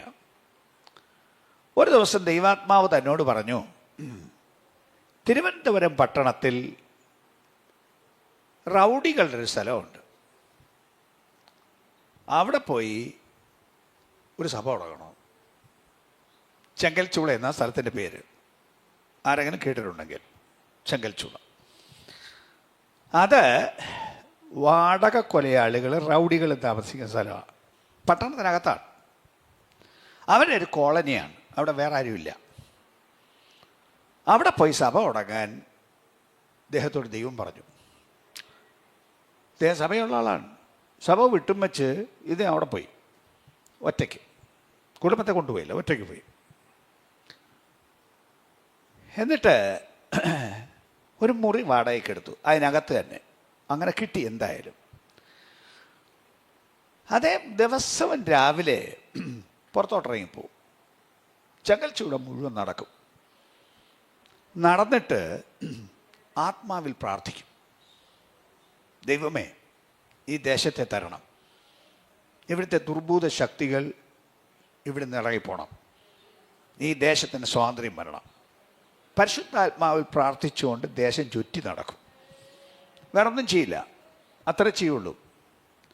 യോഗം നടത്തുകയില്ല, ഭവനം സന്ദർശിക്കുകയില്ല, ഒരു കാര്യവും ചെയ്യില്ല. ഇത്രയും മാത്രം ചെയ്യും. 3 മാസം കഴിഞ്ഞപ്പോൾ ഒരാൾ വാതിൽക്കൽ വന്ന് മുട്ടി. അദ്ദേഹം ചെന്ന് വാതിൽ തുറന്നു. ചെന്നപ്പോൾ പറഞ്ഞു, എന്താ വന്ന്? അത് എനിക്ക് വേണ്ടി ഒന്ന് പ്രാർത്ഥിക്കണം. അദ്ദേഹം പ്രാർത്ഥനക്കാരനാണെന്ന് ആരോടും പറഞ്ഞിട്ടില്ല, ബോർഡില്ല. പ്രാർത്ഥിക്കണം. എന്താ ആവശ്യം? എനിക്ക് സമാധാനമില്ല, എനിക്ക് വേണ്ടി ഇന്ന് പ്രാർത്ഥിക്കണം. അദ്ദേഹത്തിനൂടെ പ്രാർത്ഥിക്കാൻ തിരുവനന്തപുരത്ത് ധാരാളം വിശ്വാസികളുണ്ട്. പക്ഷേ അദ്ദേഹത്തിൻ്റെ ആളുകളാരും ഇല്ല. ഇയാളെയും കൊണ്ട് നേരെ നിലമ്പൂർ പോയി. അദ്ദേഹത്തിൻ്റെ സഭയിൽ അവിടെ ഇരുന്ന് പ്രാർത്ഥിച്ചു. പ്രാർത്ഥിച്ചപ്പോൾ ഈ രാജ്യത്തെ വലിയ ഭൂതങ്ങൾ ഓരോന്നോരോന്ന് പേര് പറഞ്ഞ് ഇറങ്ങി. സമാധാനം കിട്ടി. ഇയാൾ നേരെ തിരിച്ച് ചെങ്കൽച്ചൂള ചെന്നു. ചെങ്കൽച്ചൂള ചെന്നിട്ട് തൻ്റെ കൂട്ടു ആളുകളോട്, ഇദ്ദേഹവും കൊലപാതകനാണ്, താൻ തൻ്റെ ഭാര്യയെ കൊന്നവനുമാണ്, വാടക കൊലയാളിയാണ്, തൻ്റെ സഹപ്രവർത്തകരായ കൊലയാളികളോട് പറഞ്ഞു, എനിക്ക് സമാധാനം കിട്ടി, യേശു എനിക്ക് സമാധാനം തന്നു. ഇത് ചെങ്കൽച്ചൂളയ്ക്ക് വ്യത്യാസം വരുത്തി അവിടുത്തെ ഏകദേശം പകുതിയോളം ആളുകൾ പെന്തിക്കോസ്ത് സഭകളിൽ പോകാൻ തുടങ്ങി. നിങ്ങൾക്ക് പോയി പരിശോധിക്കാം. ഇത് പഴയ സെക്രട്ടേറിയറ്റ് തൊട്ട് പുറകിലുള്ള സ്ഥലമാണ് ഈ ചെങ്കൽച്ചൂള എന്ന് പറയുന്നത്. ഇന്ന് അവിടെ ചെന്നാൽ അനേകം വീടുകളും സഭാ-ഹാളുകളാണ്. എന്താ കാര്യം? ആത്മാവിൽ പ്രാർത്ഥിച്ചാൽ, നിങ്ങൾ അറിയാൻ മേലാത്ത കേന്ദ്രങ്ങൾക്ക് വേണ്ടി പ്രാർത്ഥിക്കാൻ, ദുഷ്ടശക്തികളെ തകർക്കുന്ന വലിയ ശക്തി ഇതിനകത്തുണ്ട്. ഒതുങ്ങിയിരിക്കുന്ന ദേശങ്ങൾ, സഭകൾ, ആത്മാക്കൾ രക്ഷിക്കപ്പെടാതെ കാലങ്ങൾ ചെയ്തിട്ടും എത്ര പ്രസംഗിച്ചിട്ടും കാര്യം നടന്നില്ലെങ്കിൽ, ഞാൻ ഇന്ന് പകൽ വിളിച്ചു പറയാനുള്ള സന്ദേശം, ഈ ശുഷ്കമായ സഭകളല്ല ദൈവത്തിന് വേണ്ടിയത്, ആള് വരാത്ത ദേശങ്ങളല്ല ദൈവത്തിന് വേണ്ടിയത്, സഭകൾ നിറയണം, ജനം കടന്നു വരണം. നിങ്ങളുടെ മിടുക്കുകൊണ്ട് പറ്റില്ല, നിങ്ങളുടെ വൈഭവം കൊണ്ട് പറ്റില്ല. പരിശുദ്ധാത്മാവിന് കഴിയാത്ത ഒരു കാര്യവുമില്ല. സഭകളുടെ വളർച്ച തീർന്നു എന്ന് ധരിക്കരുത്. ഇനിയും അതിന് വളരാനുണ്ട്. ദേശത്ത് ആത്മാക്കളുണ്ട്. പക്ഷേ ഉണർവെന്ന് പറഞ്ഞാൽ കേവലം കാണിക്കുന്ന ശബ്ദ കോലാഹലങ്ങളും ബഹളങ്ങളുമല്ല. ഇതുകൊണ്ട് ഇവിടെ കെട്ടടങ്ങാനല്ല, ദേശം വിടുവിക്കപ്പെടുന്ന ആത്മപ്രവൃത്തി ഉണ്ടാകുവാൻ എന്നെ കൂടെ ഉപയോഗിക്കണമേ എന്ന് പറഞ്ഞ് ആത്മമണ്ഡലത്തിൽ പോകാൻ ജനം തയ്യാറായാൽ ഇന്നും ദൈവപ്രവൃത്തി നടക്കും. ഇത് ഒരിടത്തെ സംഭവമല്ല. വേറെ ഞാൻ ചെന്നപ്പോൾ ഒരു മിഷൻ ഏജൻസിയിൽ വർക്ക് ചെയ്യുന്ന എൻ്റെ പ്രധാനപ്പെട്ട ലീഡർ എന്നോട് പറഞ്ഞത്, ഞങ്ങളൊരു സ്ഥലത്ത് പുതിയ വേല ആരംഭിക്കുകയാണോ, ആദ്യം ഞങ്ങൾ ചെയ്യുന്നത് ഇങ്ങനെ പോയി ദേശത്ത് പോയി ആത്മാവിൽ പ്രാർത്ഥിക്കും. 3 മാസം കഴിയുമ്പോൾ ഒരുത്തം വന്നിരിക്കും. വിടുതൽ വേണമെന്ന് പറഞ്ഞ ഒരുത്തൻ വന്നിരിക്കും. ദൈവം തൻ്റെ പ്രവൃത്തി അയക്കും. വിശ്വസിക്കാൻ കേരള സഭയ്ക്ക് മനസ്സുണ്ടോ? ഇവിടുത്തെ പെന്തിക്കോസ്തുകാർക്ക് മനസ്സുണ്ടോ? ഒരു കാര്യം ഞാൻ വിളിച്ചു പറയുന്നു, ഈ രാജ്യത്ത് ഉണർവ് വരുമെന്ന് ദൈവത്തിൻ്റെ ആത്മാവ് ഈ രാജ്യത്തെ അനേകം മനുഷ്യരോട് പറഞ്ഞു. നേരിട്ട് വന്ന് ദൈവത്തിൻ്റെ ആത്മാവ് പറഞ്ഞു. അത് കേട്ട കുറേ മനുഷ്യർ ഈ ഇന്ത്യ രാജ്യത്തുണ്ട്. എന്നോടും പറഞ്ഞു, നേരിട്ട് വന്ന് പറഞ്ഞു. എൻ്റെ ഈ കാത് കേട്ടതാണ്. ഞാൻ വിശ്വസിച്ചു. എന്നോട് പറഞ്ഞത് ഒത്തിരി കാര്യം പറഞ്ഞ ശേഷം, അതിൻ്റെ വേദശാസ്ത്രങ്ങളെല്ലാം പറഞ്ഞു തന്ന ശേഷമാണ് ഈ ഉണർവ് വരുന്ന കാര്യം എന്നോട് പറഞ്ഞത്. സമയമെടുത്ത് വലിയ വിശദമായ ദൈവശാസ്ത്രം പറഞ്ഞു തന്നതിന് ശേഷമാണ്. ഞാനത് വിശ്വസിച്ചു. പക്ഷെ അതിവിടെ പറഞ്ഞാൽ പറയും, ഉണർവ് വരുന്നെന്ന് പറയാൻ നിന്നോടാര് പറഞ്ഞു? ഇവിടെ എന്ത് ഉണർവ് വരാൻ? ഞങ്ങൾ കണ്ടിട്ടില്ലാത്ത ഉണർവോ? ഇതാണ് ഇവിടുത്തെ ധാരണ. ഇത് വിശ്വസിക്കാൻ ഇവിടുത്തെ യാഥാസ്ഥിതിക പെന്തിക്കോസ്തുകാർ തയ്യാറായോ? ഇവിടുത്തെ എത്ര സഭയ്ക്കാണ് യാഥാസ്ഥിതിക പെന്തിക്കോസ്തുകാർക്ക് വളർച്ചയുണ്ടായത്? ഞാൻ ചോദിക്കുന്നു, എത്ര അസംബ്ലീസ് കോഡുകാർക്കാണ് വളർച്ചയുണ്ടായത്? എത്ര IPC സഭയ്ക്കാണ് വളർച്ചയുണ്ടായത്? എത്ര ചേർച്ച് ബോർഡിൻ്റെ സഭയ്ക്കാണ് അങ്ങനെ വലിയ വളർച്ചയുണ്ടായത്? പണ്ടുണ്ടതിൻ്റെ എത്ര ആളല്ലേ നമുക്കുള്ളൂ. അങ്ങേയറ്റം പോയാൽ 150 അല്ലേ 200. ഇതിൽ കൂടുതലൊരു സഭ ഉണ്ടോ നമുക്ക്? ഉണ്ടോ?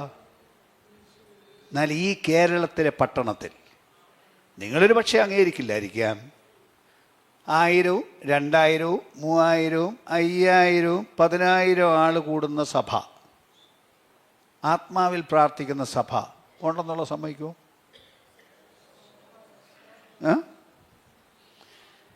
ഈവൻ എനിക്കറിയാം, പെന്തിക്കോസ് സഭയുടെ പാസ്റ്റർമാരായിരുന്നവർ അത് വിട്ടിട്ട്, പെന്തിക്കോസ് വിട്ടിട്ടല്ല, സംഘടന വിട്ടിട്ട് ഒറ്റയ്ക്ക് പോയി സഭ നടത്തി.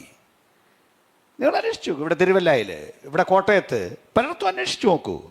തനി പെന്തിക്കോസ്ത് പാസ്റ്റർമാരായവർ ഇതിന് ചട്ടക്കൂട് വിട്ടിട്ട് പുറത്തുപോയി വലിയ സഭകൾ സ്ഥാപിച്ചവർ ഉണ്ടെന്നറിയാമോ? ചട്ടക്കൂട് വിട്ടുപോകാൻ ഞാൻ ആരോടും പറയുന്നതും ധരിക്കരുത്. അസംബ്ലീസ് കൂടെ വിട്ടുപോകുമെന്നല്ല ഞാൻ പറഞ്ഞതിൻ്റെ അർത്ഥം. ഇതിനകത്ത് നിന്നുകൊണ്ടും ആത്മശുശ്രൂഷ ചെയ്തുകൂടെ? ദൈവത്തിൻ്റെ ആത്മാവിനെ വിശ്വസിച്ചുകൂടെ? വിമർശിക്കുന്നവരുണ്ടാവാം, കൈത്താങ്ങൽ തരാൻ പലപ്പോഴും ആളില്ല എന്ന് വന്നേക്കാം. എന്നാൽ ദൈവത്തിൻ്റെ കൈത്താങ്ങലിനേക്കാൾ കൂടുതൽ കൈത്താങ്ങൽ എന്താണ് വേണ്ടത്?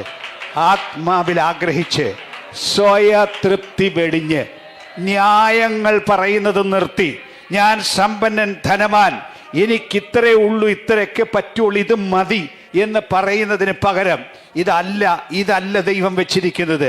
ദൈവത്തിന് വലിയ മണ്ഡലങ്ങളുണ്ട്, വലിയ കാര്യങ്ങളുണ്ട്.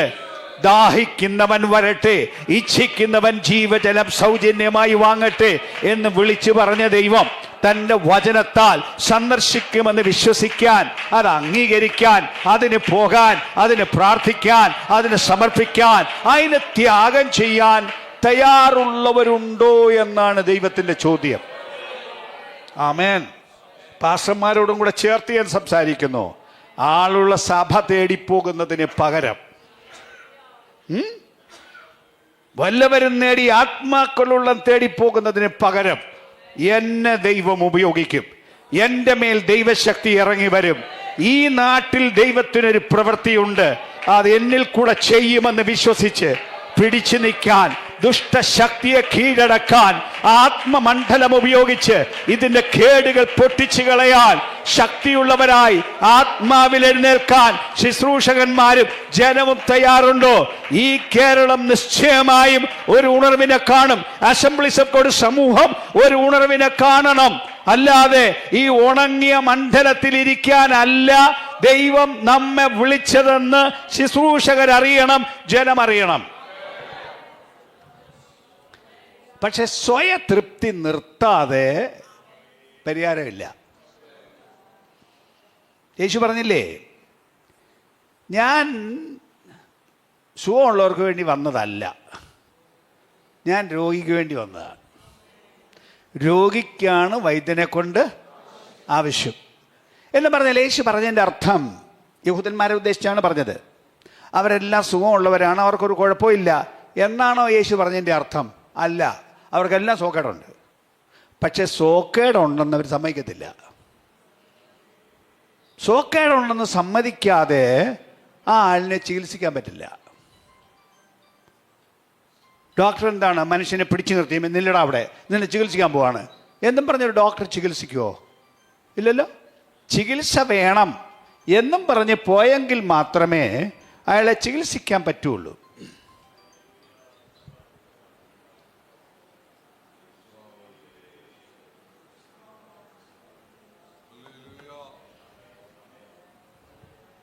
ചില രാജ്യത്താണെങ്കിൽ രോഗിയുടെ അനുവാദമില്ലാതെ ഒരു ചികിത്സയും ചെയ്യല. ഇവിടെ ആണെങ്കിൽ അങ്ങോട്ട് ചെന്നാൽ ഉടനെ ഒരു ഇഞ്ചക്ഷൻ, മരുന്ന്, എന്താണെന്നും പറയത്തില്ല, എന്തിനാന്ന് പറയത്തില്ല, ഡോക്ടറുടെ പേര് പറയുകയില്ല, നേഴ്സിൻ്റെ പേര് പറയുകയില്ല, അങ്ങ് കുത്തുകയാണ്. എന്നാൽ ബാക്കി പല രാജ്യങ്ങളിലും അങ്ങനൊന്നും പറ്റില്ല. ആദ്യം ഡോക്ടറുടെ പേര് പറയണം, എന്താണ് സോക്കേടെന്ന് പറയണം, എന്ത് മരുന്നാണെന്ന് പറയണം, ഈ മരുന്ന് എന്തിനാണ് തരുന്നതെന്ന് പറയണം.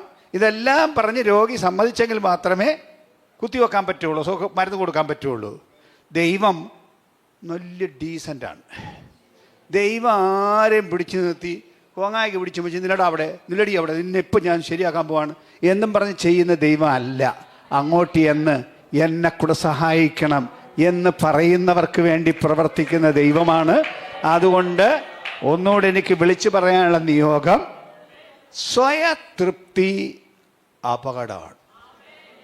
ആത്മജീവിതത്തിൻ്റെ ഏറ്റവും വലിയ ശത്രുവാണ്. നിങ്ങൾക്കൊന്നും വേണ്ടെങ്കിൽ ദൈവം തരാൻ തയ്യാറല്ല. ആരാധനയ്ക്ക് രാവിലെ ഓടി വരുന്നത്, ഇന്നെനിക്ക് മഹാരാജാവായ ദൈവത്തെ കാണണം, എനിക്കൊന്ന് തൊഴണം, എനിക്കൊന്ന് നമസ്കരിക്കണം, എന്നെ ദൈവം ഒന്ന് തൊടണം, ഒരു കൃപ ഇന്ന് എനിക്ക് വേണം എന്നും പറഞ്ഞ് ആവേശത്തോടെ വന്നാൽ അവർക്ക് വല്ലതും കിട്ടും. അവർക്കേ കിട്ടുള്ളൂ. അല്ലാതെ വന്ന് ദൈവം പോലും സല്യൂട്ട് ചെയ്യണമെന്ന മട്ടിൽ ഇരിക്കുന്ന കുറേ ആളുകൾ പള്ളിയിലുണ്ട്. ഒരു വലിയ ആളുകളാണ്. അതുകൊണ്ട് ദൈവം അവരെ സല്യൂട്ട് ചെയ്യണം. അവർക്ക് എന്ത് കിട്ടാൻ? ഞാൻ ഒന്നുകൂടെ ചോദിക്കട്ടെ, ആരാധനയ്ക്ക് വന്നിട്ട് എന്താ കിട്ടി? ദൈവത്തെ ഒന്ന് തൊട്ടോ? ദൈവം നിങ്ങളെ ഒന്ന് തൊട്ടോ? ആ ശരീരത്തിലൊന്ന് അറിഞ്ഞോ? ജീവിത മണ്ഡലത്തിലൊന്ന് അറിഞ്ഞോ? ദൈവനിതലകസ്യ അങ്ങ് ദൂരെ ഇരിക്കുന്ന കുഞ്ഞിൻ്റെ മേൽ ദൈവശക്തിയുടെ ഒരു പകർച്ച പോയോ? തകർന്നു കിടന്ന മതിൽക്കെട്ട് ഇടിഞ്ഞു കിടന്നില്ലേ? അതിനെ ഒന്ന് പണിയാൻ പറ്റിയോ? അതോ പകരം അവിടെ ചെന്നപ്പോൾ ഉള്ളതും കൂടെ പൊളിഞ്ഞു കിടക്കുന്നോ? എന്താണ് ദൈവസഭയിൽ സംഭവിക്കുന്നത്? എന്താണ് ആരാധനയിൽ സംഭവിക്കുന്നത്? ആരാധന ഒരു പ്രയോജനമില്ലാത്തതെന്നോ? ആരാധന കുറെ പാട്ടും ബഹളമെന്നോ? ഇതെന്നോ ആരാധനയെക്കുറിച്ച് ധരിച്ചു വെച്ചിരിക്കുന്നത്? അല്ല, അതിനെക്കുറിച്ച് കൂടി ഞാനൊന്ന് വചനത്തിലൂടെ ഒന്ന് പറഞ്ഞോട്ടെ. നമ്മുടെ ആരാധന വലിയ തൃപ്തിയാണ്, നമുക്ക് എല്ലാം ശരിയാണെന്നാണ് നമ്മുടെ ധാരണ. എന്നാൽ വചനം പറയുന്നതൊന്ന് നോക്കാവോ? എന്താണ് വചനം പറയുന്ന ആരാധനയെന്ന്? ദൈവം പറഞ്ഞ ഒരു പഴയ നിയമത്തിലെ വാക്യം ഞാൻ പറയാം. പുറപ്പാട് പുസ്തകം 25-ാം അധ്യായം അതിൻ്റെ 8ഉം 9ഉം വാക്യം കേട്ടിട്ടുണ്ടോ? പുറപ്പാട് പുസ്തകം 25-ാം അധ്യായം 8, 9 വാക്യം.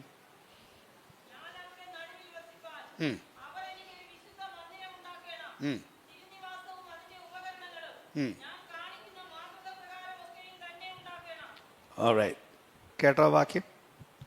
ഒന്നുകൂടെ ശ്രദ്ധിക്കാവോ? ഒന്നുകൂടെ വായിച്ചേക്കാവോ? ദൈവം പറയാണ്, ഞാൻ അവരുടെ നടുവിൽ വസിക്കാൻ അവർ എനിക്കൊരു വിശുദ്ധ മന്ദിരം ഉണ്ടാക്കണം. പിന്നെ എന്ന് പറഞ്ഞാൽ ദൈവത്തിന് താമസിക്കാനുള്ള ആ സ്ഥലവും അതിനകത്ത് ഉപകരണങ്ങളും ഞാൻ കാണിക്കുന്ന മാതൃക പ്രകാരം ഒക്കെയും തന്നെ ഉണ്ടാക്കണം ദൈവത്തിന് താമസിക്കാൻ. അങ്ങനെ സ്ഥലം ഉണ്ടാക്കി കൊടുത്താൽ ദൈവം താമസിക്കും എന്നാണ് ദൈവം പറഞ്ഞത്. ദൈവം താമസിക്കാൻ അവിടെ ഇറങ്ങി വന്നു. പുറപ്പാട് പുസ്തകം 40-ാം അധ്യായത്തിൽ ദൈവം അവിടെ ഇറങ്ങി വന്നു. 34-35 വാക്യം. ദൈവം അവിടെ വന്നത് എങ്ങനെയാണെന്നറിയാമോ? എല്ലാം ദൈവം പറഞ്ഞതുപോലെ തന്നെ ചെയ്തപ്പോൾ ദൈവം താമസിക്കാൻ ഇറങ്ങി വന്നു. ഇനി ആ വാക്യം ഒന്നുകൂടെ ശ്രദ്ധിക്കണം. വെയിറ്റ്. അപ്പം ദൈവം എന്താ പറഞ്ഞത്? എനിക്ക് താമസിക്കാൻ ഇടം വേണം, അത് ഞാൻ കാണിക്കുന്ന മാതൃക പ്രകാരം തന്നെ ഉണ്ടാക്കണം, ഒരു മാറ്റവും വരുത്താൻ പാടില്ല. അതിന് മോഡൽ കാണിച്ചു കൊടുത്തു. ആ മോഡൽ പോലെ ഉണ്ടാക്കണം. ഒന്നുകൂടെ പറയുന്നു, ഒരു മാറ്റവും പാടില്ല. നീളം എത്ര വേണം, വീതി എത്ര വേണം, എവിടെ പണിയണം, അതിൻ്റെ ഉയരം എത്രയാണ്, അതിൻ്റെ ഭിത്തി എന്താണ്, അതിൻ്റെ ഫൗണ്ടേഷൻ എന്താണ്, അതിൻ്റെ റൂഫ് എന്താണ്, എല്ലാം ദൈവം പറഞ്ഞു. ഓരോ ഉപകരണങ്ങൾ എവിടെ വെക്കണമെന്നും ദൈവം പറഞ്ഞു. അതിൻ്റെ സ്ഥാനം പോലും ഒന്ന് മാറ്റാൻ അതിൻ്റെ ഏറ്റവും കൂടിയ ആൾ മഹാപുരോഹിതനാണ്. അദ്ദേഹത്തിന് പോലും അനുവാദം ഇല്ല, ഒരാൾക്കും അനുവാദമില്ല. അതുപോലെ ഉണ്ടാക്കണം. അങ്ങനെ ഉണ്ടാക്കി കൊടുത്തപ്പോൾ മുമ്പ് വായിച്ച വാക്യം വായിച്ചോളൂ, 34-35 വാക്യം.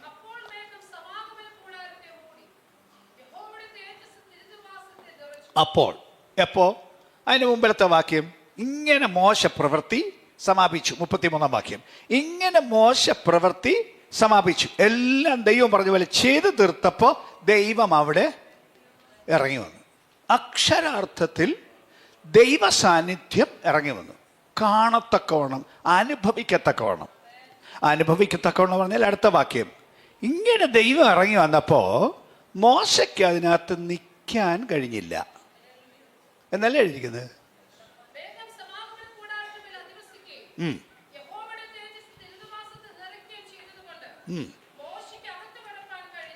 മോശയ്ക്ക് അകത്ത് കയറാൻ മേല ദൈവം വന്നപ്പോൾ. ഒന്നുകൂടെ ശ്രദ്ധിക്കണം. ഈ മോശ ദൈവം ഇരുന്ന മലയുടെ മണ്ടയ്ക്ക് 40 ദിവസം പോയിരുന്ന ആളാ. ദൈവത്തിൻ്റെ കൂടെ നേരിട്ട് ദൈവത്തെ കണ്ടിട്ട് പോയിരുന്ന ആളാ. 40 ദിവസം ഭക്ഷണം കഴിച്ചിട്ടില്ല, വെള്ളം കുടിച്ചിട്ടില്ല. രണ്ടാമതൊരു 40 ദിവസവും പോയിരുന്ന ആളാണ്. ആ മോശയ്ക്ക് ദൈവം തൻ്റെ മന്ദിരത്തിൽ ഇറങ്ങിയപ്പോൾ അതിനകത്ത് കയറാൻ മേല. അത്ര ഭയങ്കര ദൈവസാന്നിധ്യം, ശരീരം അറിയുന്ന ദൈവസാന്നിധ്യം, ശരീരത്തിന് താങ്ങാൻ മേലാത്ത ദൈവസാന്നിധ്യം ആണ് ദൈവസാന്നിധ്യം.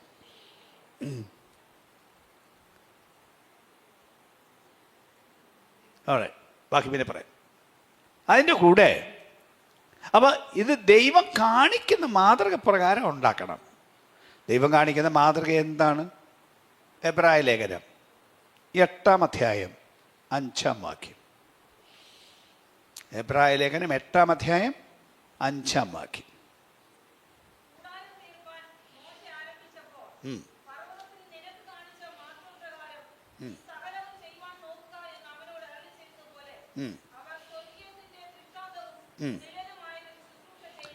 സ്വർഗീയത്തിൻ്റെ ദൃഷ്ടാന്തവും നിഴലുമായതിൽ ശുശ്രൂഷ എന്ന് പറഞ്ഞാൽ മോശ ഉണ്ടാക്കിയത് സ്വർഗത്തിലുള്ളതിൻ്റെ പതിപ്പാണ്, തനിപ്പതിപ്പാണ്.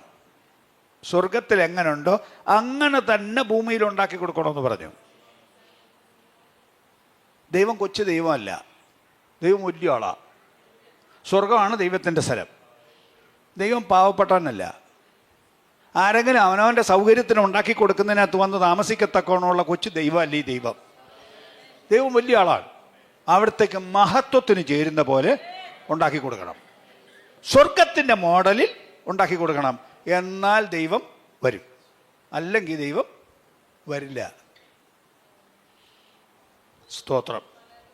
ദൈവം വന്നു എന്നുള്ളത് പ്രകടമാവണം, സംഭവിക്കണം എന്ന് പറഞ്ഞിട്ട് അങ്ങ് തെളിച്ചു പറയാം.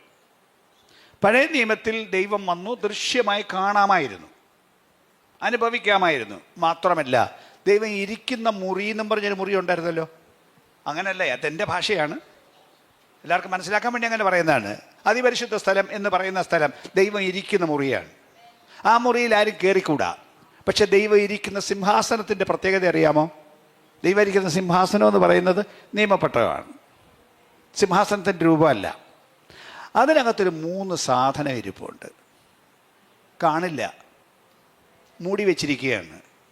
കണ്ണാടിപ്പെട്ടിയല്ലത്, തടി കൊണ്ടുണ്ടാക്കി സ്വർണം പൊതിഞ്ഞതാണ്. മൂടിയും വെച്ചിരിക്കുകയാണ്, ആർക്കും അകത്ത് നോക്കാൻ പാടില്ല. പക്ഷെ ഒരു 3 സാധനം ഇരിപ്പുണ്ട്. എന്താണ് 3 സാധനം? മന്നയിട്ട് വെച്ച പൊൻപാത്രം, ആഹരോൻ്റെ തളർത്ത വടി, നിയമത്തിൻ്റെ കൽപ്പലകൾ. എന്തിനാണ് ഇതവിടെ വെച്ചിരിക്കുന്നതെന്നോ? ഒരു കാര്യം പറയാൻ വേണ്ടിയാണ്. എന്താ മന്നയിട്ട് വെച്ച പൊൻപാത്രത്തിനകത്ത് വെച്ചിരിക്കുന്നതിൻ്റെ അർത്ഥം? ദൈവം തൻ്റെ ജനത്തെ നടത്തും. ഏത് സാഹചര്യത്തിലും ദൈവം തൻ്റെ ജനത്തെ നടത്തും. അതിൻ്റെ ഉറപ്പാണത്, അതിൻ്റെ ഓർമ്മയാണത്. എന്ന് പറഞ്ഞാൽ എന്താ അർത്ഥം? ആരാധിക്കാൻ വന്നവനോട് ദൈവത്തിന് പറയാനുള്ളത്, നിനക്കുള്ള പരിഹാരം എൻ്റെ പക്കലുണ്ട്. അത് കിട്ടിയിട്ട് പോകണം, അത് പ്രാപിച്ചിട്ട് പോകണം. പാടി പ്രാർത്ഥിക്കാൻ വരുന്ന സ്ഥലമല്ലിത്. പാട്ടും പ്രാർത്ഥനയും കഴിഞ്ഞാൽ അതിൻ്റെ കൂട്ടത്തിലൊരു സംഭവം നടക്കണം. ദൈവം വന്ന് ദൈവം തൊടണം, ദൈവത്തിൻ്റെ പ്രവൃത്തി ഉണ്ടാവണം. ശരീരത്തിലെങ്കിൽ ശരീരത്തിൽ ആ തൊടൽ അനുഭവിക്കണം. രോഗശാന്തി ഇതിനകത്ത് വരണം. തകർച്ചകളുടെ നടുവിലാണെങ്കിൽ തകർക്കുന്ന ദുഷ്ട പിശാചിൻ്റെ കൈപിടിച്ച് ഞെരിക്കാൻ അധികാരമുള്ളൊരു കരം, നിന്റെ പക്കൽ ബലത്തിന്റെ വ്യാപാരം ഇറങ്ങി വന്ന് പിശാചിനെ ഞെരിച്ച് അതിന് നിൽക്കാൻ മേലാത്ത മണ്ഡലമുണ്ടാക്കാൻ ആത്മശക്തി പ്രാപിക്കുന്ന സ്ഥലമായി അത് ഓടിപ്പോകുന്നൊരു മണ്ഡലം ദൈവസഭയിൽ ഉണ്ടാവണം. അല്ലാതെ ഇന്നത്തെ കാലം പോലെ ദണ്ഡിപ്പിക്കപ്പെട്ടവരായി, ആക്രമിക്കപ്പെട്ടവരായി, മുറിവേറ്റവരായി ശുശ്രൂഷകന്മാരും ജനവും കിടക്കേണ്ട മണ്ഡലമല്ല ദൈവത്തിന്റെ സഭ. അതല്ല പെന്തിക്കോസ്ത് സഭ. പിശാചിന്റെ പ്രവൃത്തികളെ അഴിക്കാനുള്ള സ്ഥലം, അതിന്റെ പ്രവൃത്തികൾക്ക് കേടുവരുത്തേണ്ട സ്ഥലം, അതിന്റെ ആധിപത്യങ്ങളെ ഇല്ലായ്മ ചെയ്യേണ്ട സ്ഥലം.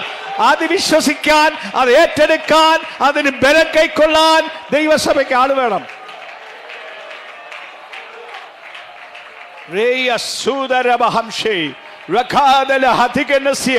പിശാചിനെ പേടിച്ച് ഓടി മറയുന്നവർ, ഒളിച്ചിരിക്കുന്നവർ, പിശാചിനെ കേടുവരുത്തണ്ട, അങ്ങോട്ട് പോകണ്ട, ചെന്നാൽ ആക്രമിക്കുമെന്ന് പറയുന്ന ശുശ്രൂഷക വൃന്ദമേ, ജനമേ, തിരിച്ചറിയൂ. വാഴ്ചകളെയും അധികാരങ്ങളെയും ആയുധവർഗം വെപ്പിച്ച് ക്രൂശിലവരുടെ മേൽ ജയോത്സവം കൊണ്ടാടിയവൻ ഇന്ന് ജയം തരാൻ വന്നിരിക്കേ.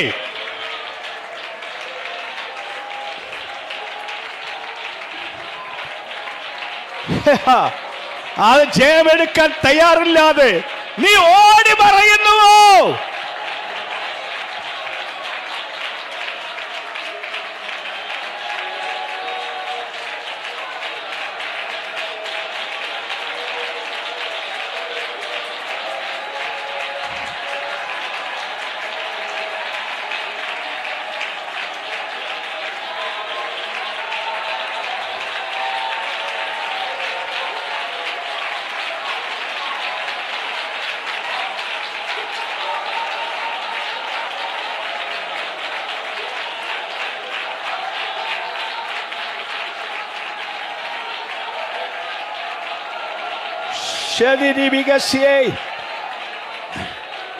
ഇന്ന് പകൽ ഞാൻ ആത്മാവിൽ വിളിച്ചു പറയുന്നു, പലതിൻ്റെയും കാലിൽ പാമ്പ് കടിച്ചതുപോലെ ദണ്ഡനം വരുത്തി വിഷം കുത്തിവെച്ച് നിന്റെ കുതിപ്പ് നിർത്തിയിരിക്കുന്നതും, നീ മേലാൽ ഒരു ചുവട് മുമ്പട്ട് വെക്കരുതെന്ന് പറഞ്ഞ് നിന്നെ അറസ്റ്റ് ചെയ്ത് നിർത്തിയിരിക്കുന്ന മണ്ഡലത്തിന്റെ മേൽ ജയമെടുക്കാൻ മനസ്സുള്ളവൻ ഇന്ന് പകൽ ജയമെടുക്കണം.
Jesus.